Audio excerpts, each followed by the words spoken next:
How do you answer the question? Have always been in solidarity with others that are oppressed, but then they tend to leave us behind and we're still oppressed. I mean, it's a question. I'm not saying that that will happen, but it's happened with several communities. I mean, we look at all the movements nowadays and black people still get oppressed. The other thing I would throw out, the other question is that our brother on the end, he can cut his hair and he was Dalit in India, but he can go anywhere else and you cool with you. But I'm black wherever I go, and even I have to address my own privilege. I'm a light-skinned black person, so I have to say that there's a certain amount of privilege. But you black wherever you go, so when you go to different places, it's just different. So I would ask Dr. West, how would you address that issue when you're talking about building this coalition and solidarity? Yeah, no, I appreciate the question. Well, one is, you see, I don't have a utilitarian attitude towards solidarity. You see, I'm not in solidarity with the Roma people or the Dalit people in order to see what I can get from them. I just want to be a decent person before I die. I do it out of moral integrity. You see what I mean? It's not a calculation. It's a certain way of being in the world. You see what I mean? And this is what I mean by the moral. I would add spiritual as a Christian, but I don't want to impose my Jesus on everybody. but it's a way of being in the world. Secular folk can do the same thing. Jewish folk, Buddhist folk, and Bell Hooks does the same thing as a Buddhist, and so forth and so on. So it's not, for example, look at the slogan of the Black Congressional Caucus. Anybody know what the slogan of the Black Congressional Caucus is? It says, "We have no permanent friends, only permanent interests." And see, that is about as in spiritually impoverished and morally empty as you can get. That's precisely the articulation of a middle-class, narrow ethic in bourgeois politics that's Machiavellian, and it's only about my interest, your interest, your interest, my interest. So if you want to have something for Palestinians, that's just for Palestinians. That's not for people who care about Palestinians. You have something for Jews, that's just for Jews, not people who care about Jews. You have something for Dalits, that's just for Dalits. That's the American narrow conception of what it means to engage in public life. I had a chance to tell my brothers when they invited me to the caucus. I said, let me tell y'all something about your slogan. That's not my tradition. That's not John Coltrane. That's not Martin Luther King Jr. That's not Nina Simone. Right. Or who? Oh, Lord, Sarah Vaughan, you ain't be lying. You want to be a person who has some ethical consistency. And the solidarity is precisely about making sure that it is genuine because you're committed to their well-being no matter what. And this is true even within the black community. When I was very critical of Obama, oh, you're going to be unpopular in the black community. I'm not saying what I'm saying to be popular with black people. I love black people because they're worthy of being loved, and I speak the truth to them. If they call me I'm a dog, then I just keep going. They talk about my mom, I'm not a pacifist. A Christian, but not a pacifist. Don't talk about my mama, goddammit. But other than that, I'm not in it for popularity. It's a matter of trying to have some integrity before you die. And this is what opens the way to genuine solidarity. We've seen this with John Brown on the vanilla side of town. We see it with Bob Evoking on the vanilla side of town. These are folk who say, we are the kind of human beings with a deep moral sensibility. We're going to be in solidarity with these oppressed people no matter what. That's the kind of commitment you need, because in the end, when you're in the foxhole, oh, you don't need no sunshine soldiers. Oh, you need some all-season soldiers who are committed at the deepest level of telling the truth and sacrificing. I'm sorry to go on so long. But I appreciate that question, Morehouse man.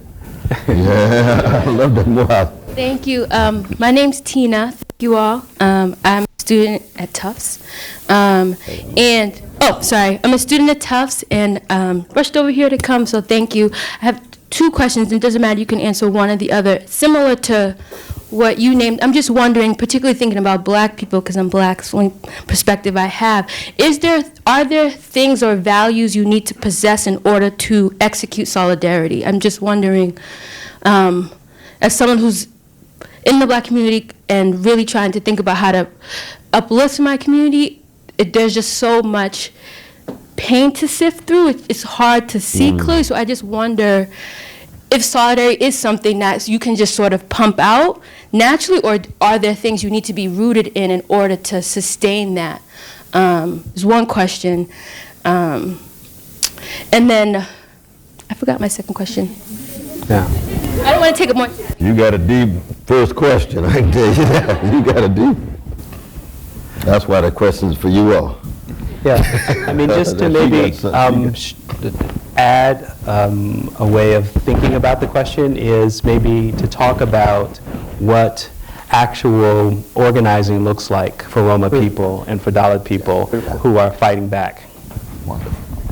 Let me start by saying that I do hear you. I think that there is so much wound, and there are so many instances in which many of our movements have been shown that actually solidarity is not always possible, and it's such an abstract concept that we need to work so slowly in order to implement it. I remember going to the march on Boston, the first march on Boston, and seeing all these white women at the event, and then 2 weeks later when the ban on the 7 countries was put, I was looking around and I could not see all that whiteness around, so it felt wrong, right? So we have to speak it, to call it out when that happens. I've seen Harvard Kennedy School, again, to get back to this, we see so many white feminists that just ignore the struggles of women of color. So there is a lot in what you say, and it's true. So I take that. But I think that in the case of this event, perhaps if we were to give a little bit of background, April is really, or the month of April is symbolically somehow powerful for, at least for the 3 of us, in relation perhaps to the idea of birth, rebirth, and also death.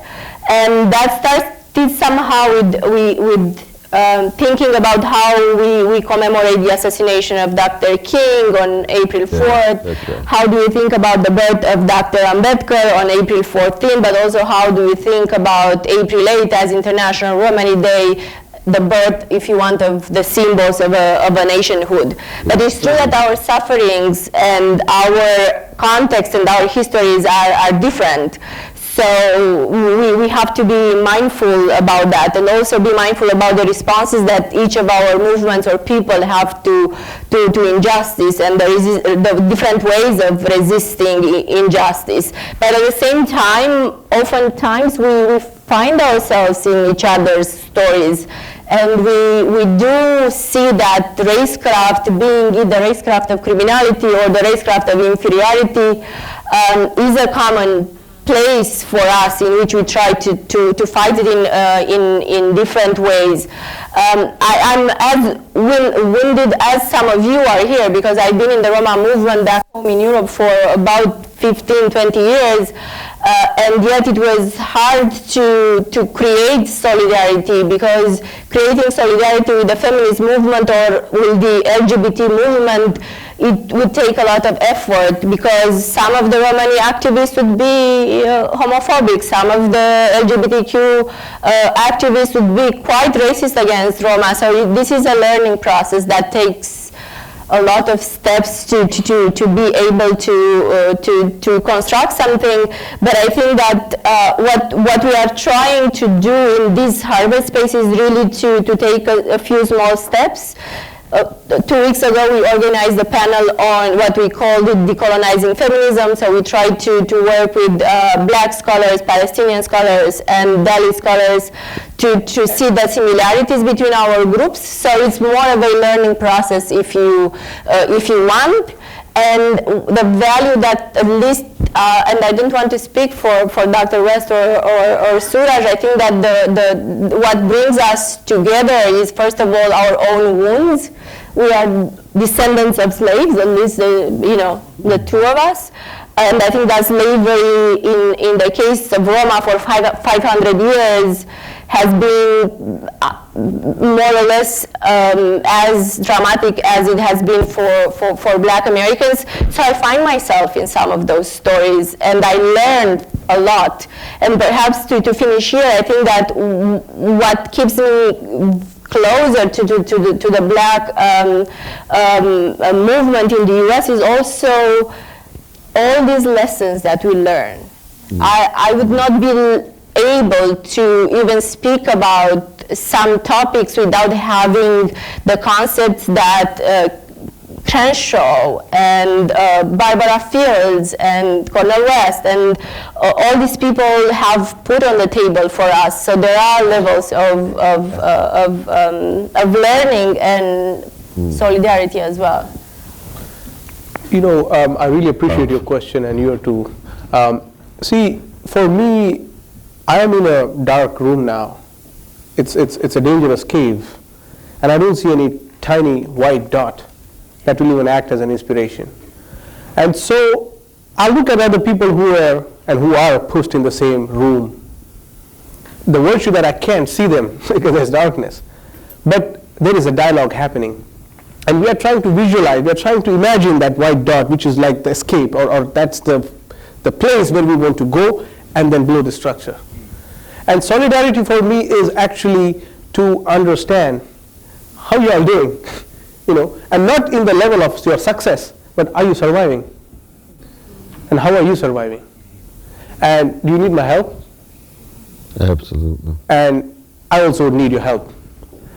And I think this is a dialogue, and me, I'm just continuing my ancestors' work way up to Du Bois, who had forced solidarity with the Dalit movement, and they continued. And then we had our own Dalit Panthers, which was inspired by Black Panthers. And now it's a new Dalit movement that I am trying to give a direction to. But again, we are paralyzed in the Dalit circles about the middle class sensibilities, which is very much tied to this American dream, and this is being very much injected by the people who are casteists in India, because they are the handlers of neoliberalism in India. And what they do is they do the hand-holding to show that mountaintop that you have to go there. And when they're doing hand-holding, they're only carrying few people along with. And I think that's where, for me, that kind of solidarity that they are having is to destruct. And for me, is the solidarity to construct. And it's to construct something that is premised on love. And love is very central to how we describe. It's not the vulgarized form of love that we have consuming through popular culture, but it's really a deep, affectionate, spiritual love. And how do I reckon with what you just said? Because in my struggle too, the Dalits have been protesting, and as I showed with the demonstrated with the number, prison number is an indicator, but also Dalits are the ones who fight, and the people who benefit out of the struggle don't necessarily give respect to the Dalits. It's almost like this: we will fight with you, we'll appreciate your leadership, let the bullet come on you first, you will be the martyrs, we will sing songs for you. But then, you know what, we'll make sure that my clan and my caste group is secured. So I know what you're saying, and I know that this is coming out of this betrayal, but also here, what we are also trying to do is lay a path for the forthcoming generation. That work has to be done. And by doing this today, and the kind of dialogues we have, we want to create an archive, a template for the generation to follow on the footsteps, because we don't want them to be lost like some of us have lost now. We want to make sure that that is very clearly carved. But you have to understand, when we are doing this, the oppressive forces are so strong that they are masquerading themselves. They are not representing their true selves and coming as the part of our struggle, taking over the struggle, and then describing the discourses. So right now, the Dalit movement in America, has class sensibilities, very strong, but the people who need to be echoed are the people who are from the dominant caste. Because I am in solidarity with you, let me speak 45 minutes of the 1 hour I have. And 15 minutes for question answer, and you can answer the questions. So I think we see this, and it's a self-reflective moment for all of us who are good-minded people to really think. And for me, by doing this also to go to the Martin Malcolm moment when they wanted to take United States to United Nations. June 27th, 1964, FBI file. Yeah. I didn't get to it, everybody knew it all the time. So you see the revolutionary both spirits, when they come together, they want to engage with this global dialogue of what's happening and trying to talk to other worlds. That's what I'm trying to do. Actually, we are trying to do, is to evoke those conversations and to end, and it was not about not going to United Nations was not only a purpose of demonstrating that we believe, it was a purpose of demonstrating that we believe in certain form of democracy, certain form of humanity that exists in certain political forms, or else there could have been guerrilla wars. The reason Dalits undergo genocide every generation. We don't know about their genocide. We don't know about the figures. I already gave you the numbers. This amounts to genocide, but we have not acknowledged their genocide as such. And that's why there is no single United Nations resolution that even acknowledges the oppression of Dalits. So United Nations is still an oppressive institution for me. I work there. And I know how the operative system works. And therefore, we need to find out. And for me, the government-to-government level dialogue is not going to work. It's going to be the social movements, the people who are on the bottom. If they work together, I think they have the synergy to change our course of action, as well as, because these dialogues are all governmental kind of diplomatic engagements. What we need to do is to have a structure change, and by that we want to change the culture that hates each other's. Thank you. Yeah. Can I just make one last quick point? We're going to open it up again now. Just one quick point. I think the real challenge for many of us here at Harvard is arrogance. So you can't really be in genuine solidarity with people if you come in on a high horse, looking down in a condescending way. And haughtiness and arrogance is built into the very subculture of Harvard.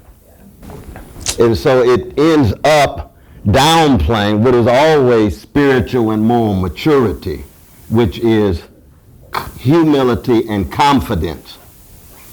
Humility and confidence is always different than condescension and arrogance.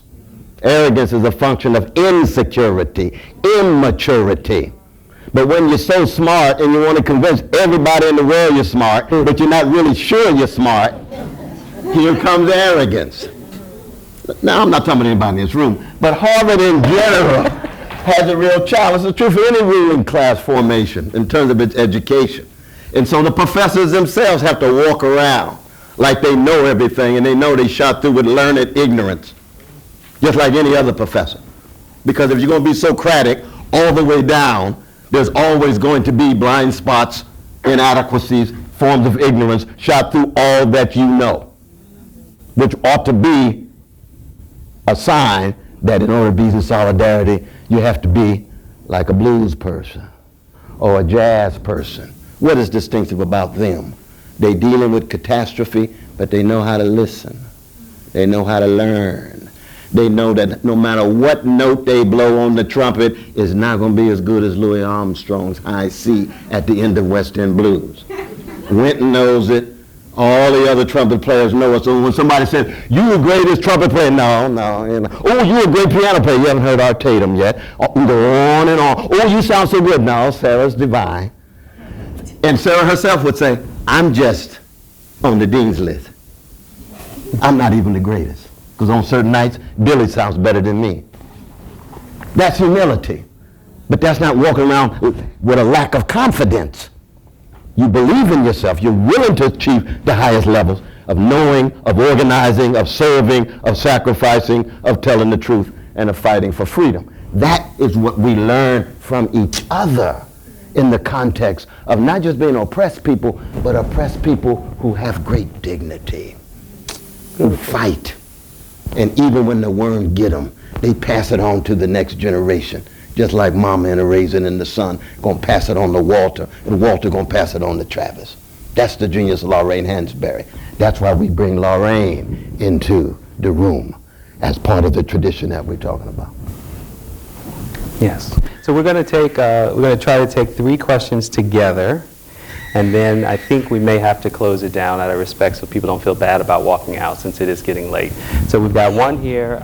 I was told that someone has the mic here, and I'm going to let you figure out in that area of the room where we go next. Okay. Yes. And what we're going to do is try to take these quickly so that we have we can respond to them in together. Okay, I'm going to try and do this super quick. Okay, so I did want to offer a quick response Okay. So as a growing up in the United States, but also being Afro-Latina, recognizing some of those struggles with solidarity with the racism that's within Latin America and all of that good stuff. And I did want to say that having lived abroad in Europe, there is a certain privilege that comes with being American and with speaking English as your first language, and the way that I was received as an American as opposed to someone who was more directly, like more recently from Africa. And there are very real tensions there, and there are very real differences in the way that we were treated.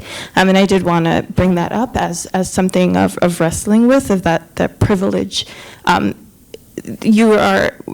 don't think we're not completely oppressed in every single context that we're in.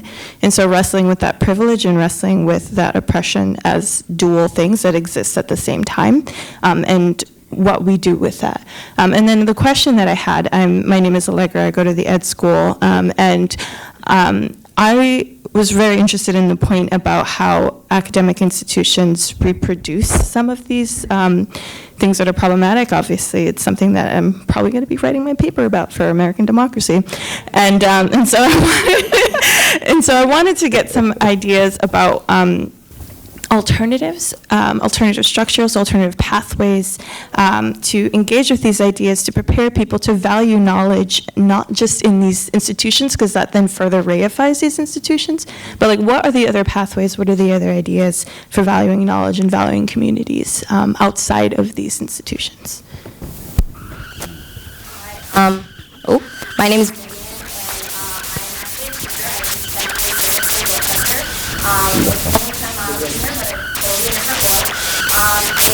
I think as a Harvard grad, I found this conversation very intellectually stimulating about the something that I wrestle with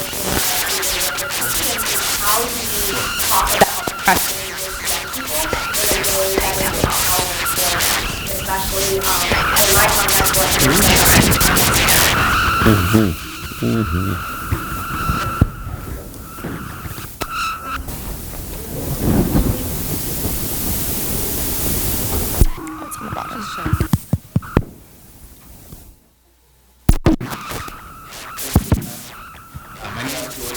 Student